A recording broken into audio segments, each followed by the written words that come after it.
If you enjoyed this podcast, please subscribe, like, and share so we can find others like yourself. Welcome to the Bitcoin Basics podcast with your hosts, Faris and Gordon from CoinCompass.com, enabling you to safely buy and securely store your Bitcoins.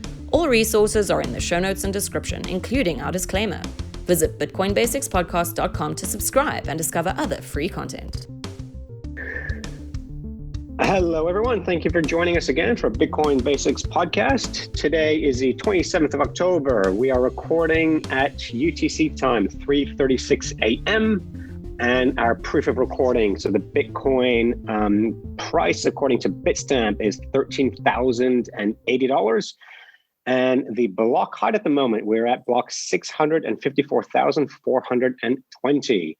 Now, Gordon, we kind of just got in touch with each other today and decided there's big news we should be reporting on. What is going on? Well, besides the Bitcoin price and the fact that we may be at the start of a new Bitcoin bull market, this news hasn't been covered a lot by the Bitcoin media, which I find surprising because it's probably the biggest adoption news ever. There's an article a couple of days ago. PayPal launches new service enabling users to buy, hold, and sell cryptocurrency. So that is enormous and has enormous implications. There are some positives and some negatives. So how about I switch to screen share? Okay. So we're going to link to this article. I'm just going to read a small portion of it that Gordon's highlighted here on the screen. We are eager to work with central banks and regulators around the world to offer our support and to meaningfully contribute to shaping the role that digital currencies will play in the future of global finance and commerce. Now, Gordon, this is a direct quote from PayPal President and CEO. What's your take on this?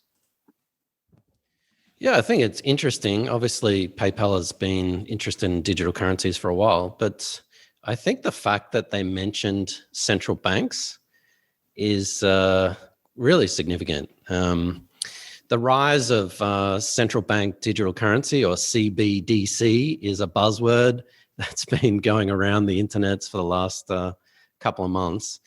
And the fact that PayPal is sort of recognizing that, I guess, is extremely significant. Just a reminder, PayPal in the past has been a member of the Libra project. We discussed on a podcast before, and I'll link that one in the show notes as well. So that was PayPal's venture to create effectively a Libra coin. PayPal Labs also around about 6 to 12 months ago were going to implement, or at least researching, their own blockchain. So it looks like they've pretty much given up on that, which is interesting in itself. And PayPal has a history. I'm not the biggest fan of PayPal. They have frozen people's accounts. We remember way back in, I think it was 2012, 2013, when the WikiLeaks things came out and they banned, or they at least froze donations. So basically, PayPal has kind of been a bit of an enemy to Bitcoiners and anyone dealing with Bitcoin or crypto. They've basically frozen those accounts. So I guess this is a huge endorsement of the inevitable rise of digital currencies, and PayPal saying, well, it's inevitable, we may as well get on board. So in my mind, better sooner, better later. Sorry, what's the analogy? Do you mean better late than never? Yeah, that's the one. Yeah. So in my mind, better late than never. What's your take? Well, this was interesting. So we've seen PayPal in the past, say that, yes, they're going to support cryptocurrencies and then not. That has happened, hasn't it? They were on board with Bitcoin at one point and then they pulled the plug. Because I know Microsoft did and a few others did. Was PayPal ever part of that basket? No, I don't think so, no. They weren't. Okay, so I'm not remembering that accurately. But look, for me, what was interesting in this article is, why are they mentioning central banks? I do know that central banks, a lot of them, are looking to digital currencies. Now, digital currencies are very different to Bitcoin and other cryptocurrencies. But yeah, an educational platform for banks. So my take is that they're looking at two very different things. One is allowing merchants to receive Bitcoin is one aspect, and the other aspect with central banks, I don't know what the thinking is behind that. I really don't see what differences digital currencies are going to make. It's just a new platform, but on an existing system. We pretty much run digital currencies as it is. And the other is the limited experience I have with government officials is the higher up they are, the less they ask for help. And central banks, I don't see asking anyone for help with, running their currencies. So, yeah, I don't know. I found that interesting. I don't know what the rationale behind that was.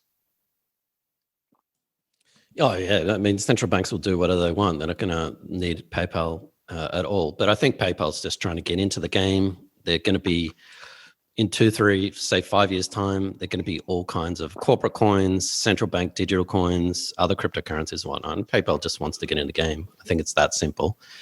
And when, for example, the US dollar or the digital dollar comes out, PayPal might be one of the wallets. So they may be one of the official wallets that the Federal Reserve says, yes, you can send your unemployment benefits to a PayPal wallet. So I think it's probably just that simple that PayPal's getting in the game. And PayPal makes most of their money from fees. In the second quarter of 2020, PayPal did $222 billion in processing. Yeah. That's significant. And this is huge on several aspects as well. So one is, I was listening to today actually on Real Vision interview with Raoul Paul, where basically he's talking about Bitcoin, and he's turned very bullish for Bitcoin. And he sees Bitcoin today, short, medium, and long term. And he's comparing it to what the baby boomers' opportunity was in the early 80s, where you could buy US bonds. If you look at a chart of US bonds from the 80s, that basically was just a retirement moneymaker play. You just bought bonds and you held on to them since the mid 80s. You would be laughing. He's saying this is our generational opportunity for that. Saying it's very simple. You just buy Bitcoin. He says, don't get cute by trying to trade around it. You just go out and you buy it directly. And I think that's something that, 50 years from now, 100 years from now, people will find that unbelievable. You mean you could just buy Bitcoin directly? Because when we stop mining them, or when the new supply stops coming out, you'll have to earn your Bitcoins. You'll have to provide a service or a good in return for Bitcoins. So I think the fact that today you can just go out and buy this thing at $10,000, when mathematically it could have an upside of $400,000, or even as Raoul Pal believes, $1 million per Bitcoin. You just go out and you buy it. And that is an opportunity that is still unfathomable to a lot of people. Yeah, it's the risk versus reward. There's a bit of risk, but the reward certainly outdoes that. And that going back to the PayPal thing, and we don't want to get bogged down to the details and look at the bigger picture, but I think if we just read the next two quotes, just to put sort of things into perspective. Yep. So I'll read another quote here from the article. And this is subtitled, Building Understanding and Adoption of Cryptocurrency. To increase consumer understanding and adoption of cryptocurrency, the company is introducing the ability to buy, hold, and sell select cryptocurrencies, initially featuring Bitcoin, Ethereum, Bitcoin Cash, and Litecoin directly within the PayPal digital wallet. Wow, Gordon, do you know of anyone who's trying to teach people about how to buy and sell Bitcoin securely? No, I'm not, Faris. I only wish there were. Good plug for coincompass.com. So again, I understand why a lot of Bitcoiners aren't getting too excited about this, because it's just like another exchange. You basically put your money or deposit your money, buy Bitcoin on an exchange like a PayPal wallet, and then you buy Bitcoin. But you don't hold the keys. You don't hold these private keys, which basically means you don't own them. So I totally understand where Bitcoin is coming from, and they're not sort of so excited about this. But there was actually another article that I will link in the show notes, which actually came from an updated FAQ from the PayPal site, which basically explains everything. Mm-hmm. So on the FAQ, PayPal says you can only hold the cryptocurrency that you buy on your PayPal account. Additionally, the cryptocurrency in your account cannot be transferred to other accounts on or off your PayPal. So as we say, not your keys, not your coins. If you don't have access to your private keys, which is effectively like a password to unlock your Bitcoins. You don't own your coins. The exchange own your coins. And lastly, PayPal says on the FAQ, you own the cryptocurrency you buy on PayPal, which goes against what we just said, but will not be provided with a private key. PayPal suggests this restriction to a loss prevention tactic. So again, nothing on the surface to be super excited about. I see it just like another exchange. However, I am excited purely because it's PayPal. PayPal is an enormous processing partner. They have 350 million users, 26 million merchants. So yes, people aren't effectively storing their own Bitcoin when they buy them, and they can't transfer it out of PayPal. But it gives them exposure to Bitcoin. And especially when these central bank digital coins come along and you're getting your unemployment benefits or whatever from your government, you've got it in your PayPal account, convert them to Bitcoin, if you're allowed to do that, which is another question. It gives you exposure to Bitcoin. No, you're not holding the keys. No, technically you don't own Bitcoin. If you want to sell your Bitcoin, you would have to sell it back into US dollar or your currency and deposit it into your bank. But you're getting exposure to it. So I see it as a huge adoption, a huge on-ramp, at least to get Bitcoin into the mainstream. You know, PayPal's effectively admitting that Bitcoin is not only for ransomware, for hacking, for money laundering. PayPal now is saying, no, actually, Bitcoin is a legitimate currency. I couldn't agree more with you, Gordon. And yeah, I can see where the criticisms come from Bitcoin insiders. But again, you know, and this is what we've been trying to do, is educating people about Bitcoin, whereas everyone who's been in this space for a long time, they're miles or they're light years away in what they know about Bitcoin. Whereas many people still don't understand that you can buy a fraction of a Bitcoin. And I think this is huge. I think this is huge news because PayPal, like you say, gives Bitcoin credibility. And yes, all right, you can only own Bitcoins within PayPal. You can't pull them out, but this is giving such huge credibility to Bitcoin. I think this is massive for mainstream adoption. So should someone buy $10,000 worth of Bitcoin on PayPal, or should they buy it on an exchange and then move it to their own cold storage device? Okay. Answer first, don't buy $10,000 on PayPal because you will not own your Bitcoins. PayPal own them. The second one, it depends on your situation. Please call us. That's what we're here to help.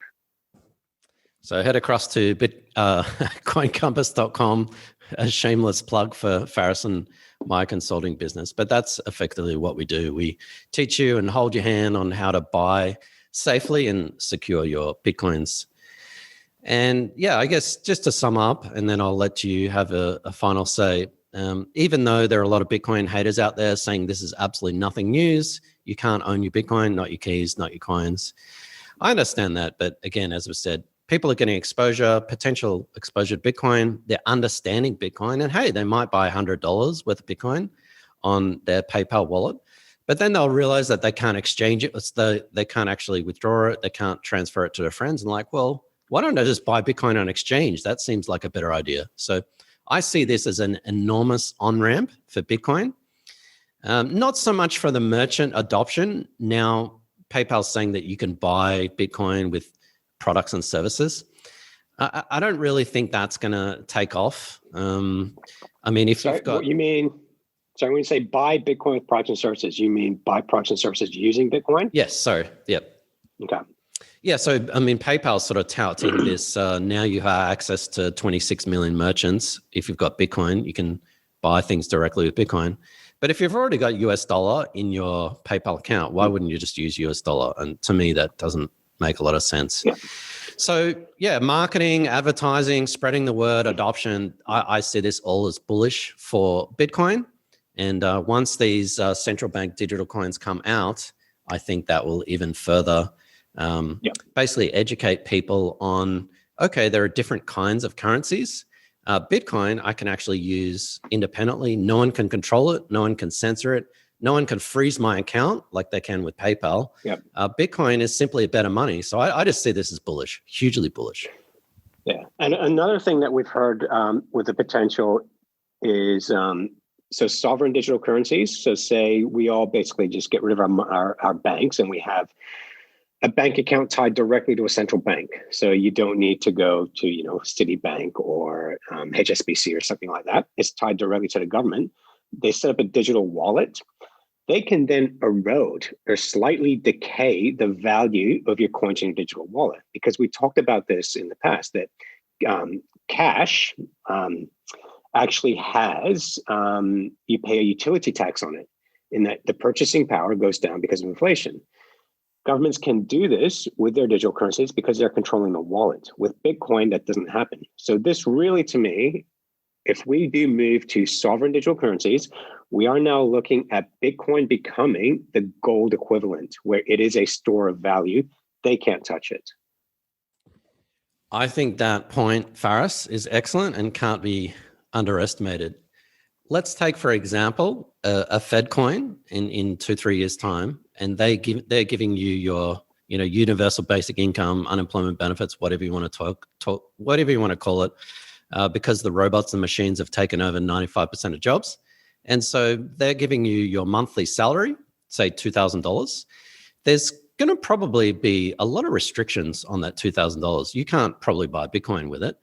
Probably what you can do, and as Faris said, there's probably some sort of a limited window. So, for example, you might only be able to spend that within 1 month, maybe 2 months, but 1 month. And also you might, because it's digital, that can completely control how you're going to spend it. So you may only be able to spend it buy certain products, certain services, obviously pay your taxes and your utilities, but you may not be able to do many things with that digital dollar, unlike cash. So, and Bitcoin, of course. So I think this future is inevitable, and it sounds sort of dystopian, and we sound really negative, but of course the answer is Bitcoin. And if you buy Bitcoin, not through PayPal, through an exchange, whether that's privately or publicly, and move those coins onto a device, your wallet, your cold storage device, you own those coins. And at the end of the day, this really comes down to custodianship, ownership. Who owns those coins? Whoever owns them controls the coins. If you have your coins on Coinbase, Binance, Bitstamp, PayPal digital wallet, or whatever FedCoin wallet, when they come out, they might even accept Bitcoin deposits. Who knows? You don't own your coins. So Bitcoin is a bearer asset. The sooner people realize that, the better. And that's my rant. Faris, how about you end up so I stop talking? No, that's brilliant. I couldn't agree more. And these are, I know me and Gordon seem very excited and at the moment, and we do forget, we kind of need to put some fear into people that if you want to get into Bitcoin, look, it is simple to buy it, but owning it is different. So if you don't know how to own your Bitcoins, how to hold them, then you're just renting them and someone else actually has ownership. So that's why we started this business. This is why we just want to help people get into Bitcoin created by the people for the people. Couldn't agree more. And last but not least, if you want to buy $10,000 worth of Bitcoin, as Faris said before, don't buy it all at once. You may time it perfectly, and that's good luck for you, but you might time it horribly, the market, and lose a lot of your Bitcoin straight away. So don't buy all at once. Do something called dollar cost averaging, DCA. I will link to our series where we actually interviewed 3 different DCA companies, and you can sign up to any of them. That removes the risk and volatility from your Bitcoin purchases so that you're accumulating over a long time. Now, Gordon, are we actually done, or do you want a third, last but not least? No, that's it from me.